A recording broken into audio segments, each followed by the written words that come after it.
നാളെ പരീക്ഷ ഉണ്ടോ? എന്തൊരു വായനയത്! ഐഡിയ! ഈ ചെടിക്കുള്ളിൽ ഒളിച്ചിട്ടാകാം പ്രയോഗം. മോളെ ഡുണ്ടു, ആ പട്ടി ഒന്ന് എറിഞ്ഞോടിച്ചേ. നാശ പത്രം വായിക്കാനും സമ്മതിക്കില്ല.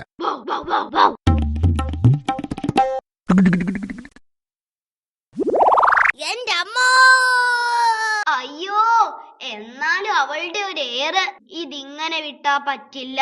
ആ പട്ടി ഇനി ഒരിക്കലും നമ്മുടെ വീട്ടുവളപ്പിൽ കയറില്ലച്ചാ. ഞാൻ നല്ല ഉഗ്രൻ ഏറ് കൊടുത്തു. ശരിയാക്കി തരാടി നിന്നെ. അമ്മ, വല്ലതും തരണേ. ചേട്ടാ, വല്ലതും താ. അയ്യോ പാവം, ഒരു മിനിറ്റ്, ഞാൻ ഇപ്പൊ വരാം. എടി ഡുണ്ടു.